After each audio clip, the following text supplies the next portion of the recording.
오늘은 오순절후 7번째 주일입니다. 살아계신 하나님께 경건한 마음으로 예배를 드리겠습니다.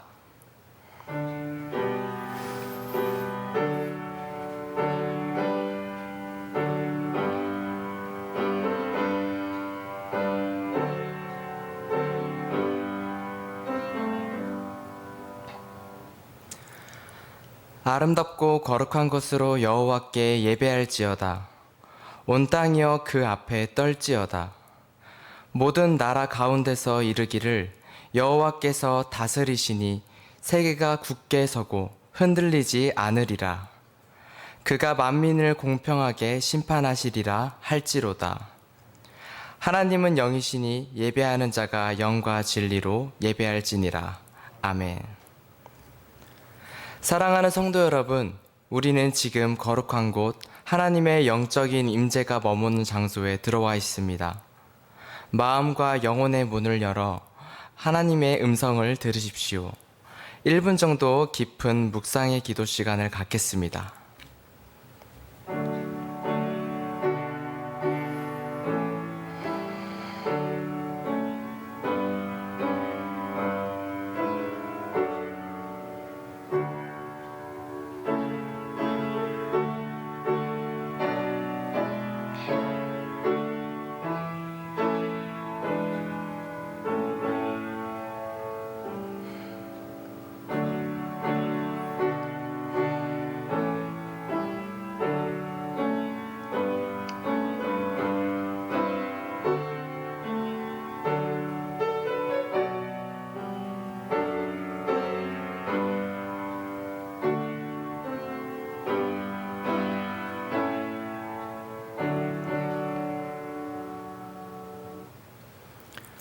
우리 인생의 주인 되신 하나님, 저희는 들에 자라나고 있는 풀과 같이 나약하며 유한한 존재입니다. 하지만 지난 한 주간도 하나님의 무한하신 사랑과 권능을 지키고 인도하여 주셨습니다. 우리의 든든한 요새와 안전한 피난처 되어 주셨습니다. 그 사랑과 인도하심 속에 한 주간 지내던 저희가 오늘 거룩한 주일을 맞이하여 온전한 찬송과 경배를 드리기 위하여 성전으로 올라왔습니다. 영과 진리로 예배할 수 있도록 성령님께서 친히 우리 마음을 주관하여 인도하여 주옵소서. 예수님의 이름으로 기원하옵나이다. 아멘. 모두 자리에 일어나셔서 찬송가 14장 다 같이 부르겠습니다.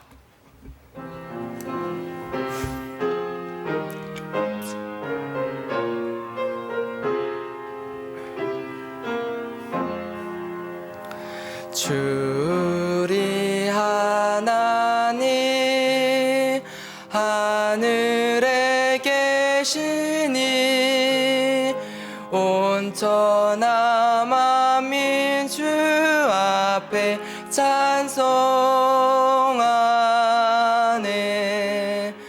이 천지 만물도 주 앞에 엎드려 그 거룩하신 이름을 늘 높이세.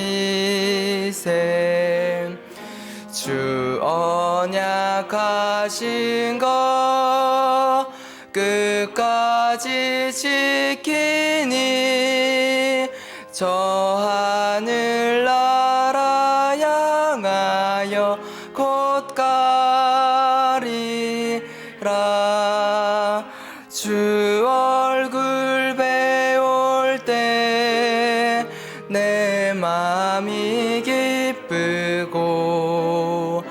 영원히 주의 영광을 찬양하리. 왕의 왕 되신 주 하늘에 계시니 이 세상 죄를 이기신 구주 예수. 저 천국 천사들 주옹이 하고서 무성도 함께 영원히 늘 섬기네. 성삼위일체께 승리한 무리들 다 기쁜 소리 높여서 감사드려. 창조주 하나님 내 주님 되시니 주 앞에 나도 엎드려 경배하네.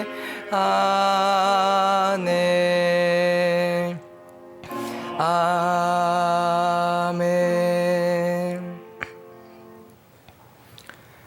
서신 채로 머리를 숙여 감사와 참회의 기도를 드리겠습니다.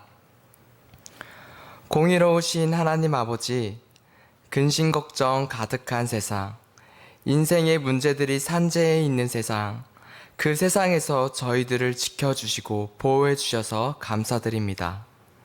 항상 저희를 지켜주시옵소서. 지난 한 주간의 삶을 돌아보며 우리의 죄를 고백합니다.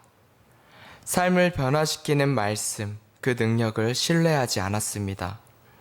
기적을 가져오는 기도, 그 능력을 의지하지 않았습니다. 감사와 기쁨을 가져오는 찬송, 그 능력도 붙들지 않았습니다. 우리의 신앙은 삶을 이끌어가는 신앙이 아니라 삶에 갇혀있는 신앙입니다. 삶을 변화시키는 신앙이 아니라 삶의 지배를 받는 신앙입니다. 신앙의 능력, 말씀의 능력, 기도의 능력을 무시하며 살았던 저희의 죄를 용서하여 주옵소서. 이제 바른 신앙으로 말씀을 붙들고 기도하며 살아가게 하여 주옵소서. 지금은 하나님과 나만이 하는 은밀한 죄를 생각하며 우리 구주 예수 그리스도의 이름으로 묵묵히 참회 기도를 계속하여 드립니다.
이제 그리스도 예수 안에 있는 자에게는 결코 정죄함이 없나니 이는 그리스도 예수 안에 있는 생명의 성령의 법이 죄와 사망의 법에서 너를 해방하였음이라.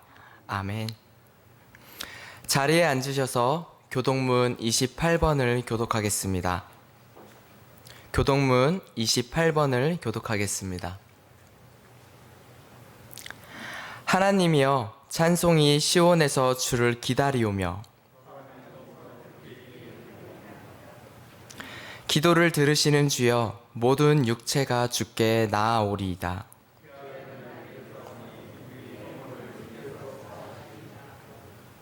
주께서 택하시고 가까이 오게 하사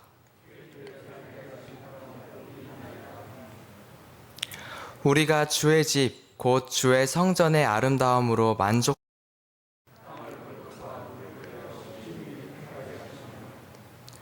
하나님의 강에 물이 가득하게 하시고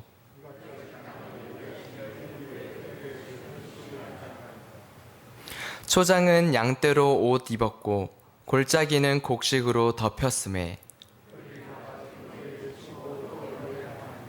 아멘. 다 같이 사도신경으로 우리의 신앙을 고백합니다.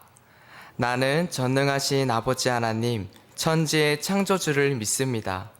나는 그의 유일하신 아들, 우리 주 예수 그리스도를 믿습니다. 그는 성령으로 잉태되어 동정녀 마리아에게서 나시고 본디오 빌라도에게 고난을 받아 십자가에 못 박혀 죽으시고 장사된 지 사흘 만에 죽은 자 가운데서 다시 살아나셨으며 하늘에 오르시어 전능하신 아버지 하나님 우편에 앉아 계시다가 거기로부터 살아있는 자와 죽은 자를 심판하러 오십니다. 나는 성령을 믿으며 거룩한 공교회와 성도의 교제와 죄를 용서받는 것과 몸의 부활과 영생을 믿습니다. 아멘. 찬송가 205장을 다 같이 부르시겠습니다.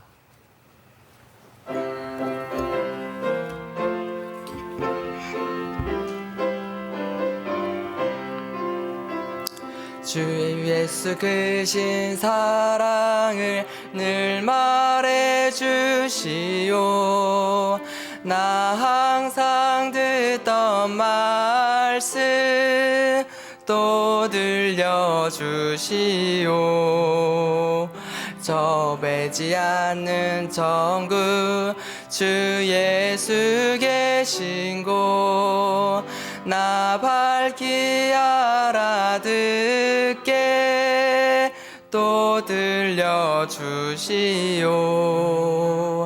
나 항상 듣던 말씀 나 항상 듣던 말씀 주 예수 크신 사랑 또 들려주시오.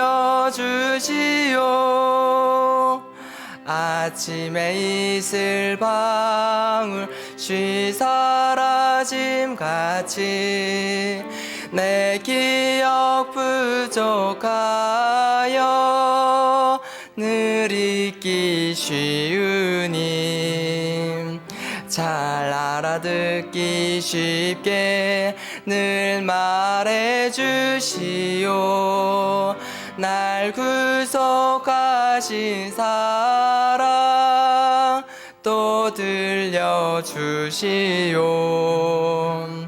나 항상 듣던 말씀 나 항상 듣던 말씀 주 예수 크신 사랑 또 들려주시오.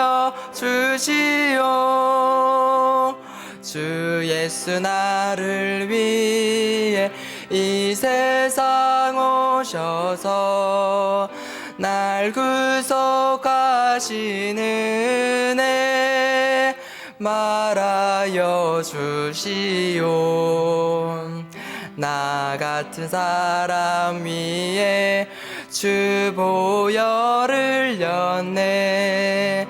이 복스러운 말씀 또 들려주시오.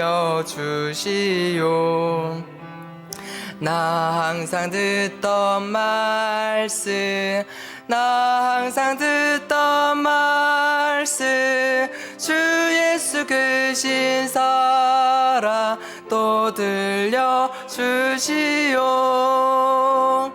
이 세상 헛된 영화 날 미혹할 때에 주 예수 크신 사랑 늘 들려주시오. 천국의 빛난 영광 내 눈에 비칠 때 주 예수 크신 사랑 또 들려주시오.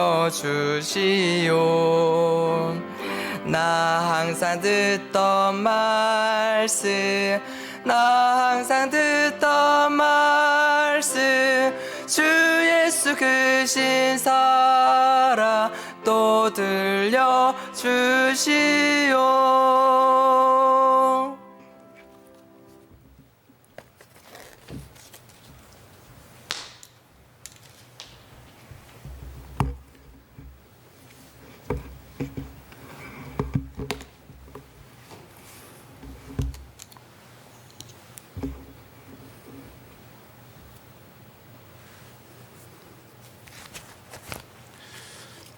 사랑해 주님, 죄악된 세상에서 죄짓고 죽을 수밖에 없는 저희 죄인들 위해 독생자 예수 그리스도를 이 땅에 보내시어 저희 죄인들 죄 가운데서 구원하시고 저희들의 지난 한 주간의 삶도 지켜주시고 보호해주신 우리 주님께 이 시간 찬양과 경배와 감사를 드립니다. 말로는 다 표현 못할 주님의 은혜로 살아가는 저희들이지만 지난 한 주간의 저희들의 삶을 뒤돌아보건대 여전히 주님께 보시기에 부끄러운 삶을 살아왔음을 고백합니다. 이런 어리석은 저희들의 죄를 주님께도 용서해 주십기를 간절히 원합니다. 사랑의 주님, 우리 우일교회가 이 지역에서 주님의 참 사랑을 실천하는 귀한 교회가 되게 하시고 성도들의 각자 한 사람 한 사람이 주님의 영광을 나타내는 귀한 삶이 되게 하시고 또한 우리 교회 유치부, 유소년부, 중고등부, 청년부까지 여러 성경학교와 중고등부 수련회가 주님 은혜 가운데 이루어지길 원합니다. 사랑의 주님, 우리 우일교회 성도님들 형편과 처지에 따라 주님께서 도우시고 항상 건강 주실 줄 믿습니다. 사랑의 주님, 우리나라를 복 주셔서 이 나라 경제, 사회, 군사 모든 분야를 주님께서 선한 길로 인도하옵소서. 사랑의 주님, 이 시간 주님의 말씀을 선포하실 이선재 담임 목사님, 성령께서 도우시고 저희들은 선포되는 주님의 말씀 따라 돌아오는 한 주간의 삶도 승리하는 삶이 되게 하시고 이 시간이 이름 없이 빛도 없이 봉사하는 손길에 주님의 은혜가 가득하기를 원하며 우리 주 예수 그리스도 이름으로 기도드립니다. 아멘. 하늘에 계신 우리 아버지, 아버지의 이름을 거룩하게 하시며 아버지의 나라가 오게 하시며 아버지의 뜻이 하늘에서 같이 땅에서도 이루어지게 하소서. 오늘 우리에게 일용할 양식을 주시고 우리가 우리에게 잘못한 사람을 용서해 준 것 같이 우리 죄를 용서해 주시고 우리를 시험에 빠지지 않게 하시고 악에서 구하소서. 나라와 권능과 영광이 영원히 아버지의 것입니다. 아멘.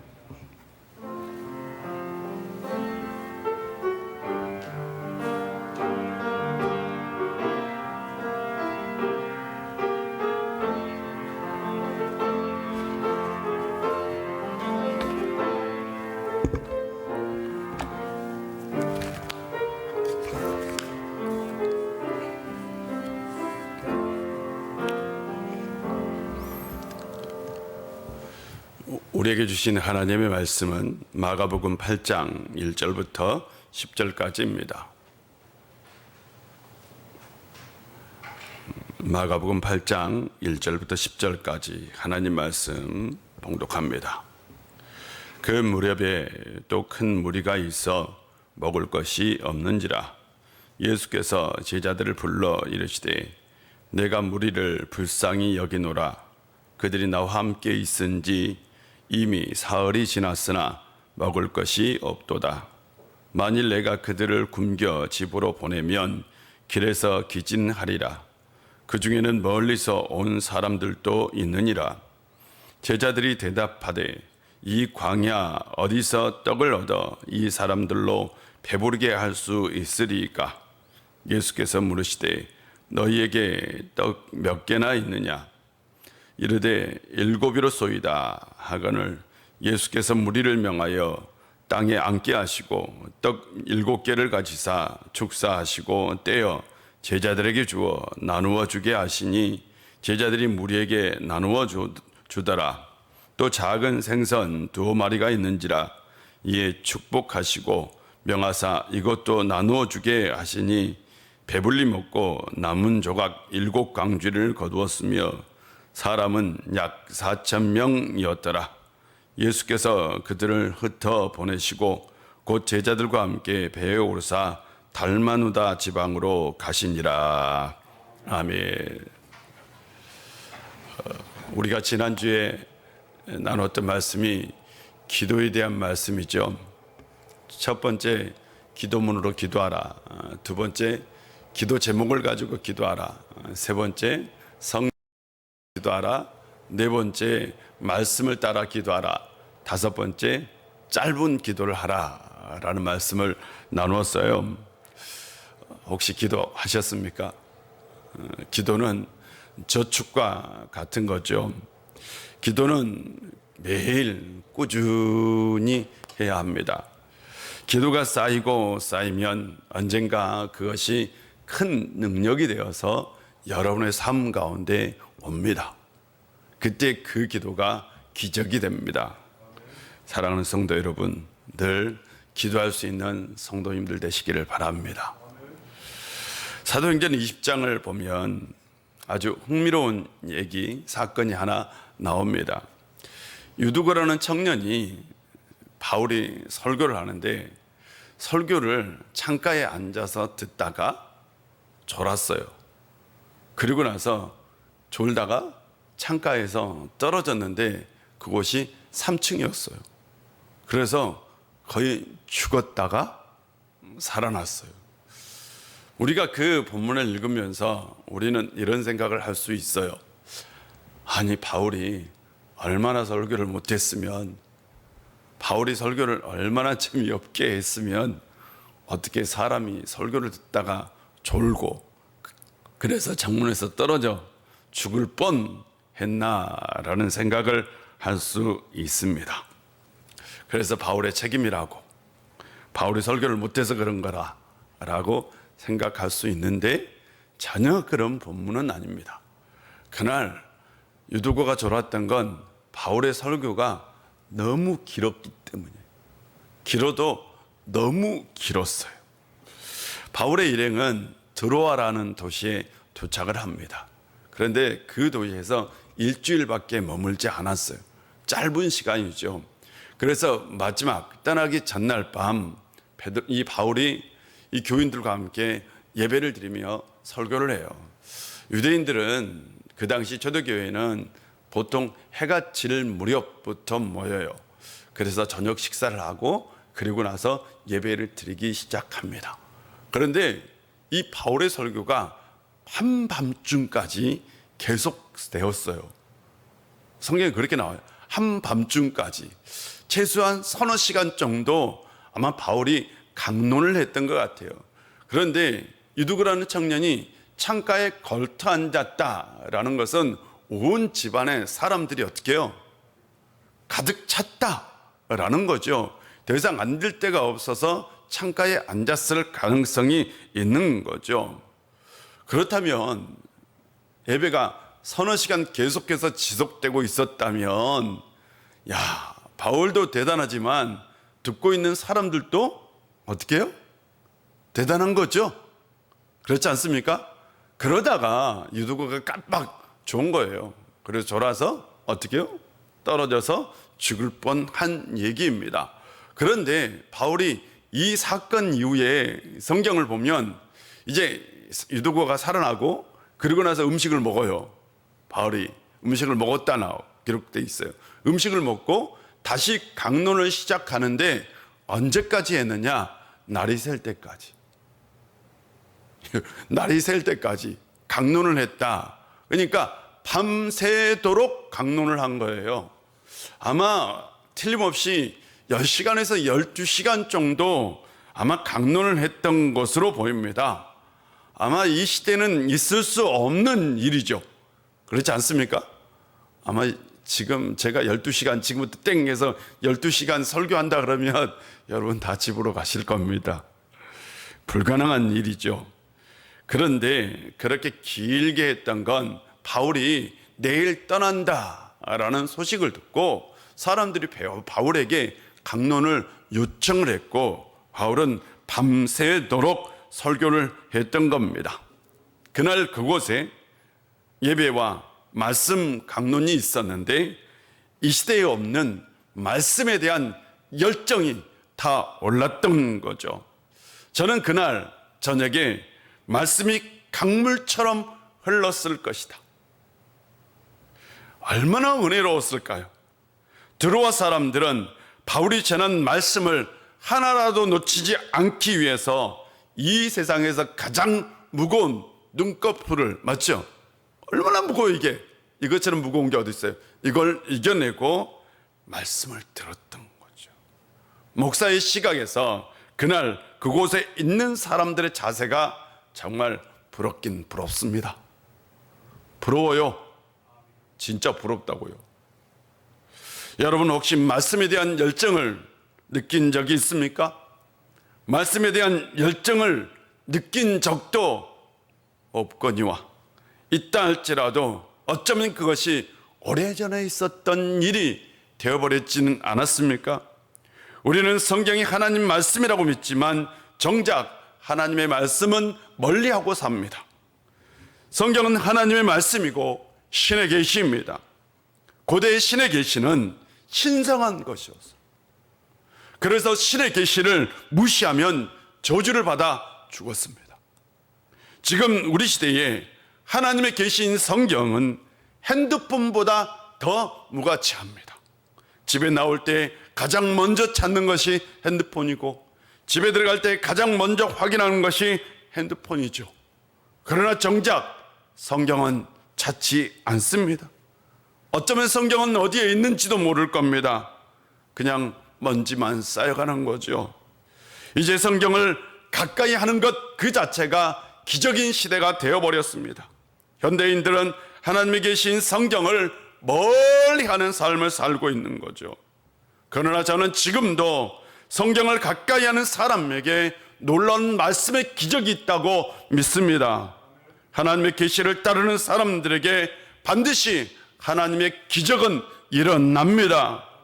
이 기적을 경험할 수 있는 성도님들이 되었으면 좋겠습니다. 오늘 본문은 어떤 분에게는 굉장히 낯선 본문이고 어떤 분에게는 익숙할 수 있습니다. 그러나 다 공통적인 생각은 이게 사실일까? 이 기적이 어떻게 일어났을까?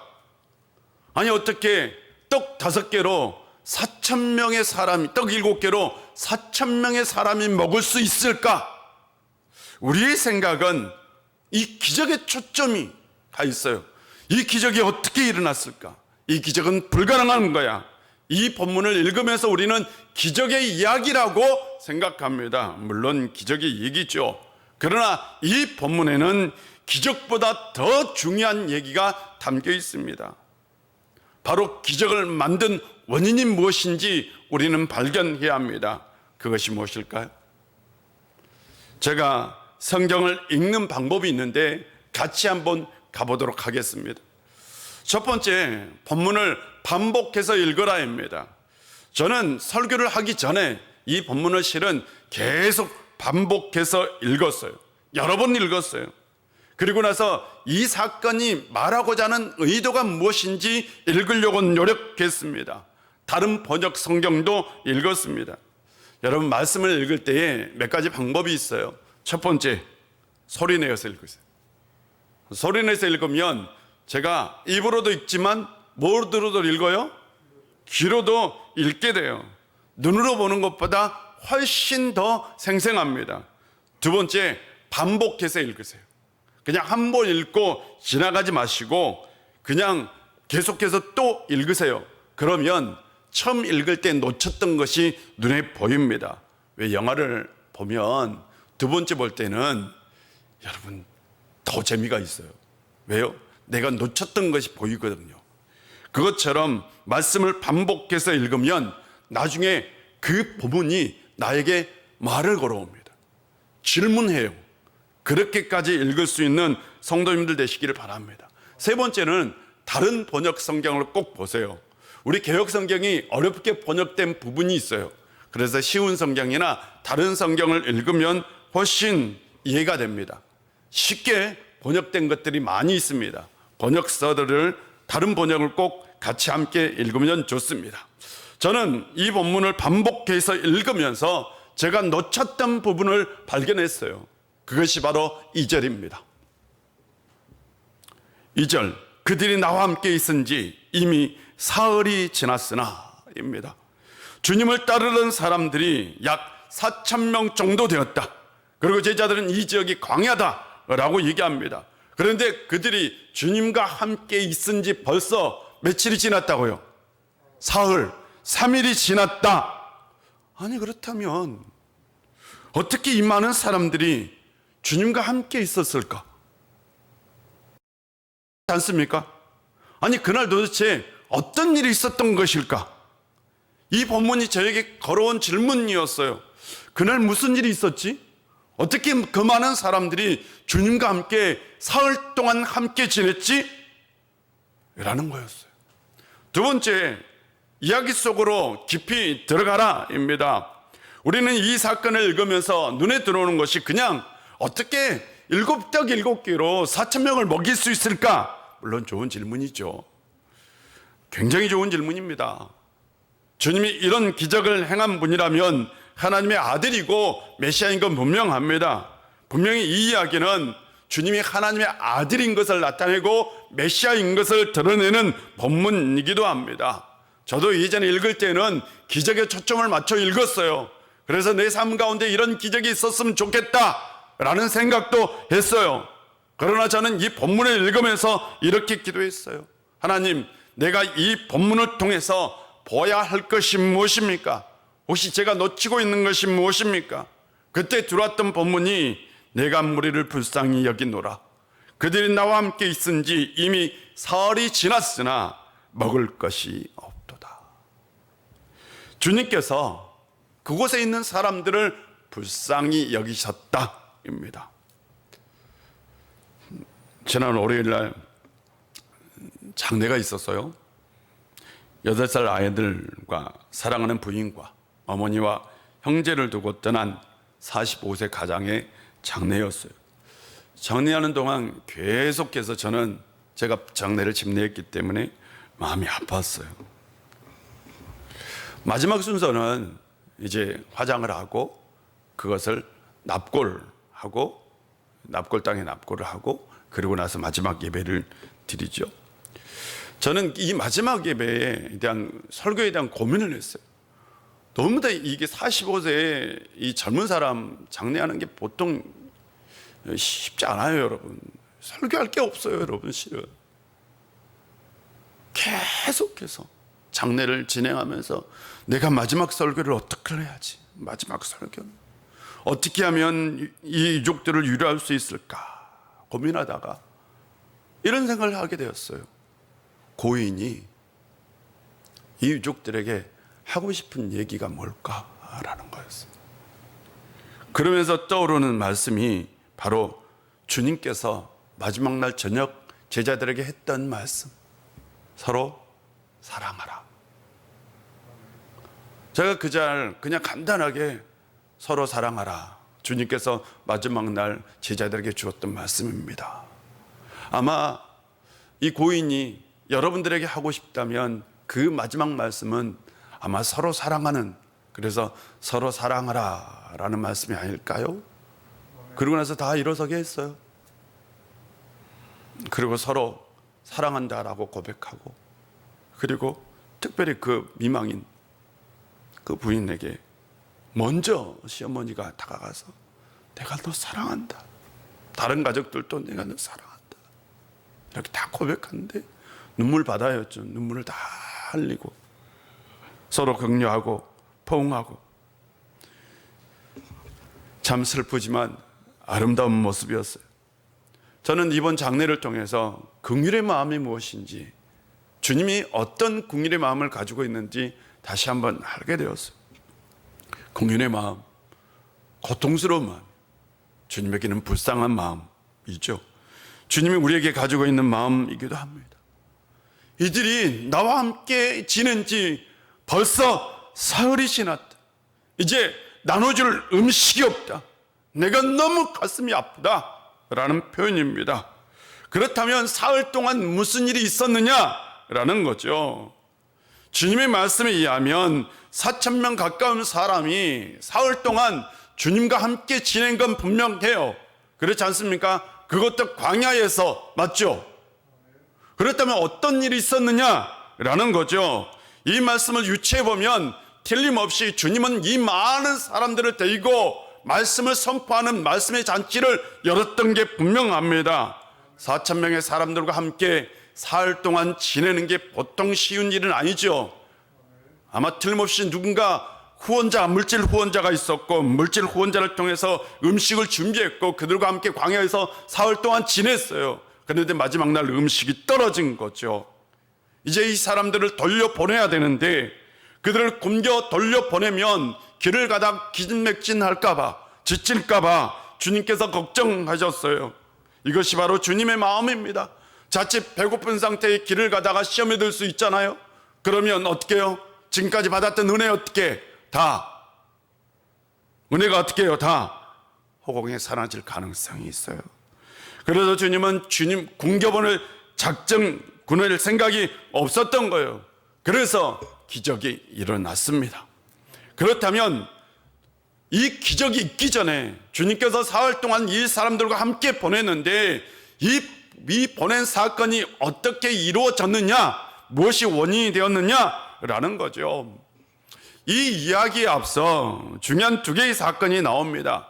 첫 번째로 이방 여인의 딸을 고쳐준 사건과 기먹고 말을 더듬는 사람을 고쳐준 사건이 나옵니다. 주님께서 예루살렘에서 온 당대 최고의 율법학자들, 제가 소요일 날은 이렇게 설명했어요. 서울대 법대를 나온 사람들이라고. 여러분이 서울대 법대 나온 사람과 고등학교를 졸업하지 않는 사람이 토론을 하면 누가 이길까요? 법적 토론을 하면? 아니, 법적인 논쟁을 하면 누가 이겨요? 그런 상태예요, 지금. 그 당시 최고의 율법학자들, 예루살렘에서 온 최고의 율법학자들과 주님께서 신앙 논쟁을 했어요. 그건 바로 장로들의 전통에 대한 논쟁이었어요. 물론 주님께서 이기셨죠. 근데 주님께서 너무나 마음이 지치셨어요. 육신도 지치고 마음도 지쳐 두로 지방으로 가셨어요. 이 두로 지방은 그 당시 외국이에요. 그러니까 주님께서 외국으로 휴가를 가신 거예요. 그냥 여러분 휴가를 가셨어요. 아마 그 두로 지방에 사는 누구 부유한 사람이 주님을 초대했던 것으로 보여요. 그런데 그 휴가지에서 이방 여인을 만났어요. 그런데 이방 여인에게는 어떤 딸이 있었느냐? 질병이 걸렸어요. 병이 들어서 이 거동을 못하는 딸이, 누워있는 딸이 하나 있었어요. 그 딸을 주님께 고쳐달라고 간청한 거예요. 어떻게 해요? 그런데 주님께서 이 여인을 개 취급합니다. 시험한 거죠. 그러자 이 여인이 자신은 상 위에 있는 음식이 아니라 상 아래에 있는 부스러기라도 달라고. 이건 뭐냐? 그 당시 유대인들이 거부한 그 말씀이라도 달라고 요청한 거예요, 주님에게.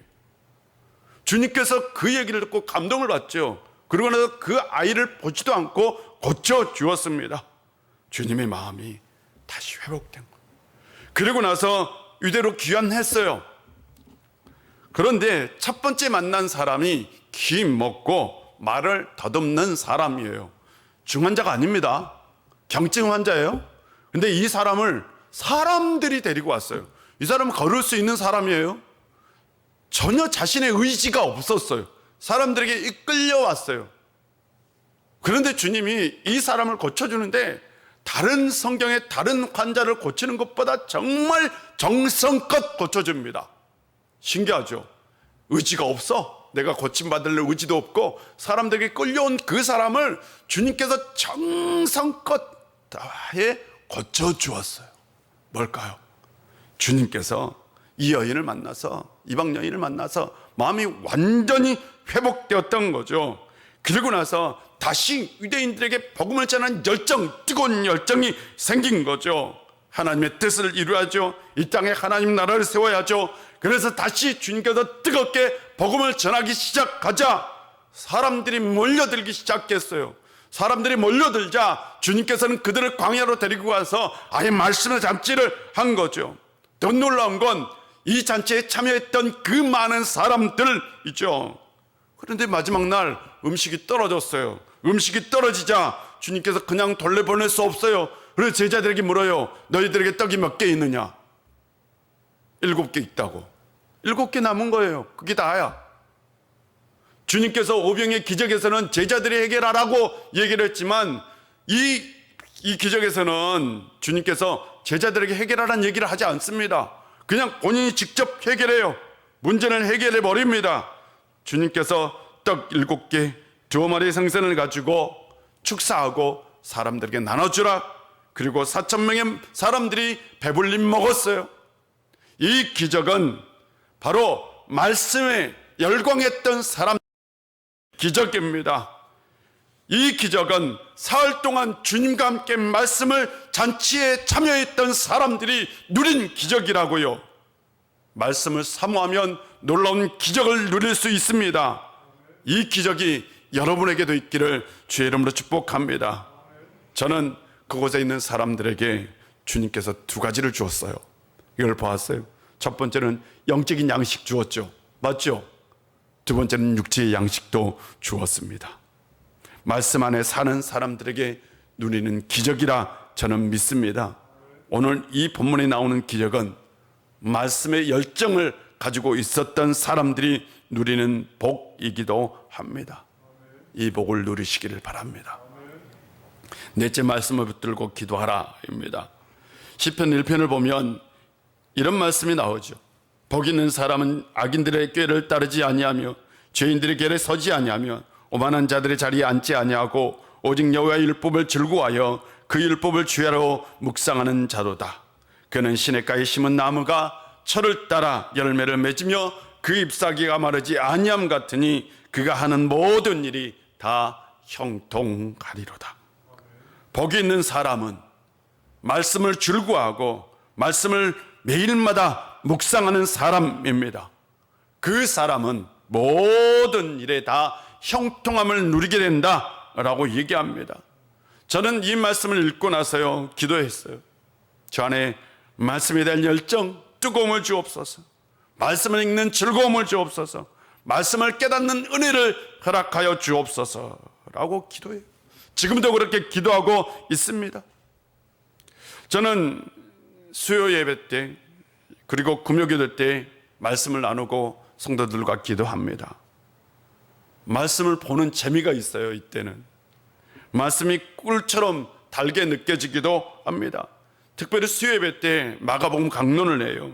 본문을 저는 설교하기 전에 이미 본문을 읽고 또 읽고 본문을 읽고 또 읽고 그리고 나서요 저는 제가 은혜를 받아요.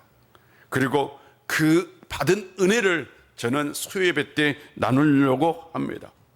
그래서 실은 제 입장에서는 주일 설교보다는 수요 예배 설교가 훨씬 더 은혜로워요.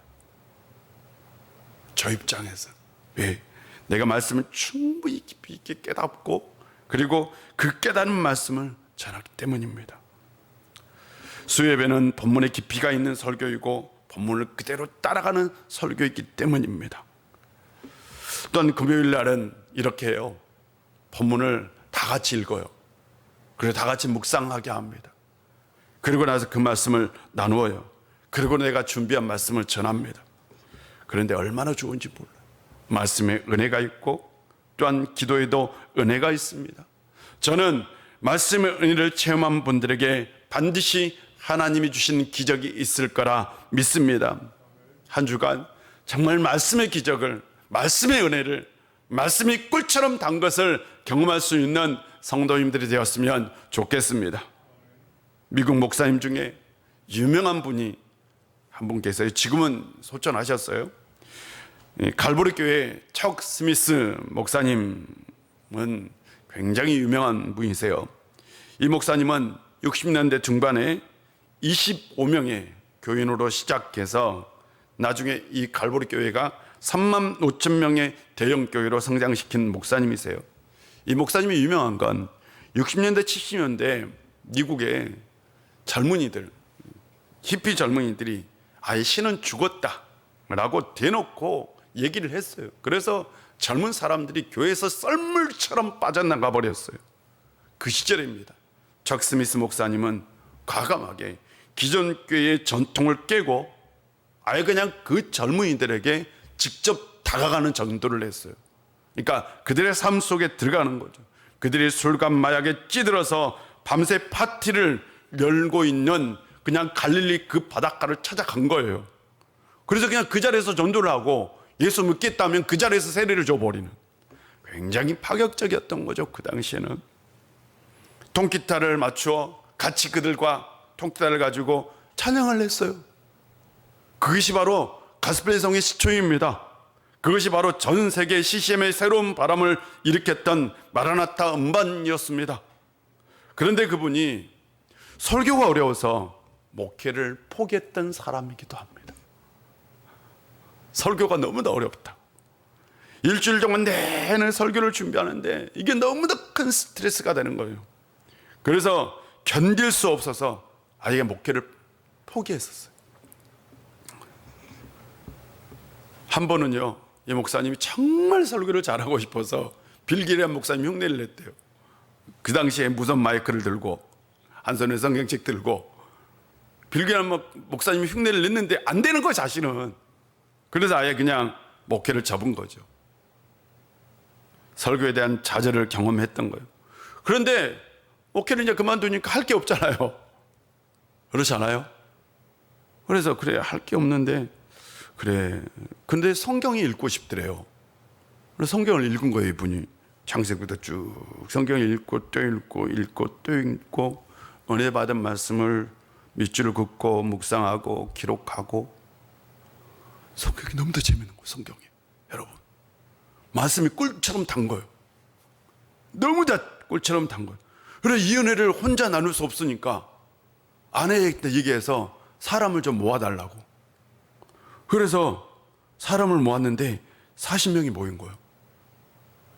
그래서 그들과 함께 말씀을 나눈 거예요. 말씀을 나누고 기도하고 그렇게 해서 교회가 시작되었어요. 그것이 갈보리 처치.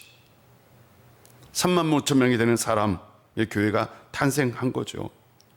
성경을 읽는 그대로 전했더니 말씀의 역사가 일어났습니다. 말씀이 인생을 바꾸고 그리고 그걸 통해서 새로운 교회가 탄생한 거죠. 기독교 복음의 핵심은 하나님의 말씀인 성경에 있습니다.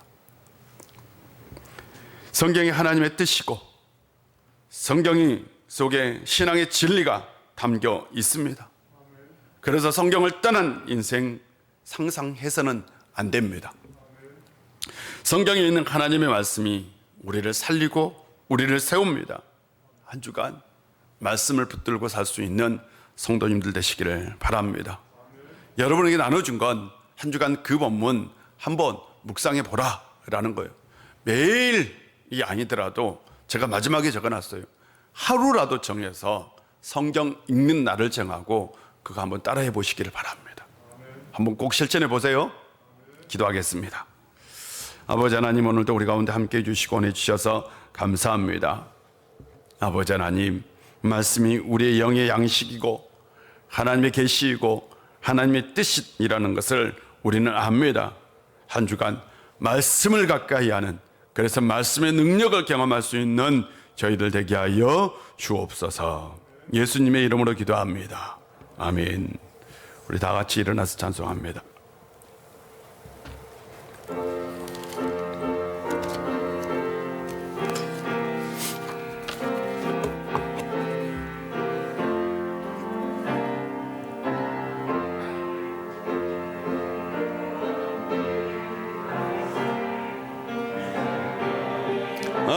말씀은 그 말씀 진실로 생명의 말씀이 나의 길과 믿음 밝히 보여주니 아름답고 귀한 말씀 생명샘이로다. 아름답고 귀한 말씀 생명샘이로다. 귀한 주님의 말씀은 내 노래 되도다. 모든 사람을 살리는 생명의 말씀을 값도 없이 받아 생명길을 가니 아름답고 귀한 말씀 생명샘이로다. 아름답고 귀한 말씀 생명샘이로다.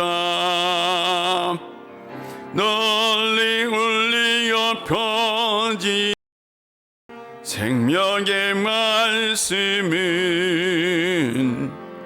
마음의 용서와 평안을 골고루 주나니 다만 예수 말씀 듣고 복을 받네. 아름답고 귀한 말씀 생명샘이로다. 아름답고 귀한 말씀 생명샘이로다. 아멘.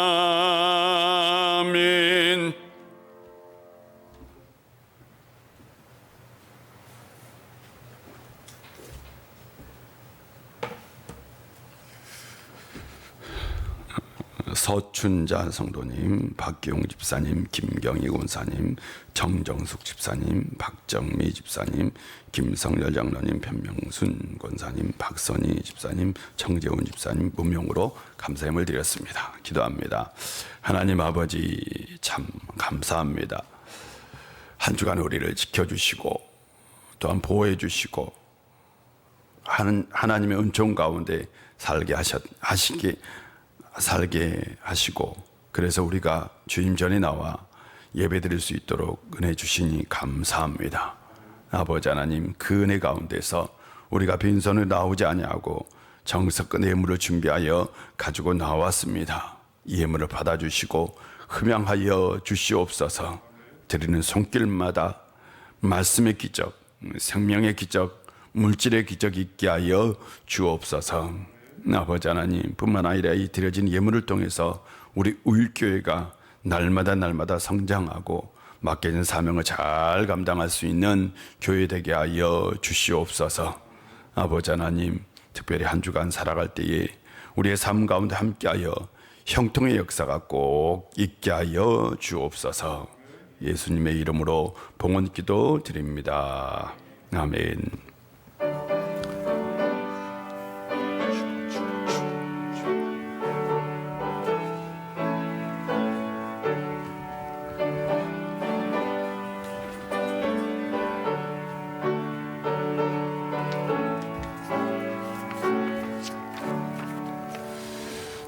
자리에 앉아주시고요. 먼저 기쁜 소식이 있어요. 우리 부목사님이 오늘 부임했거든요. 잠깐 나오시겠습니까? 네, 나오세요. 앞으로. 예, 잘생겼죠? 예, 우리 참 좋은 목사님 오신 것 같아요. 우리 앞으로 목회 잘할 수 있도록 격려의 박수 한번 해주시길 부탁드립니다. 김홍철 목사님입니다. 김홍철 목사님. 감사드리고요. 다음 주 찬양 예배 때는 구역 연합 예배를 드리겠습니다. 그래서 구역장님들 꼭 좀 기억해 주시고, 그리고 8월 1일부터 우리가 월삭 기도회 하도록 하겠습니다. 그래서 그것도 꼭 기억해 주시고, 그리고 영상 음향 교체를 위한 특별연금 꼭 좀 해주셨으면 부탁드리고요. 지난주에 우리 장례가 있었는데 우리 이정희 집사님 차남 장례가 있어서 화요일날 장례 마쳤습니다. 아마 오늘 3부 예배에 참석할 것 같은데요. 보시면 꼭 위로 인사해 주시고, 우리 군 입대한 청년이 있어요. 우리 이성현 집사님, 신은숙 집사님 아들 군 입대했는데 위에서 꼭 좀 기도해 주시고, 정경 집사님 성경 통독해 주셨습니다. 제가 이번 주간 월요일부터 수요일까지 휴가 좀 다녀오겠습니다. 나머지 강권은 주보를 참고해 주시고 우리 다 같이 일어나셔서 우리는 오직 예수 오직 믿음으로 살아야 합니다. 나는 오직 예수 오직 믿음으로 살겠습니다. 우리는 오직 예수 오직 믿음으로 살아야 합니다. 나는 오직 예수 오직 믿음으로 살겠습니다. 아멘.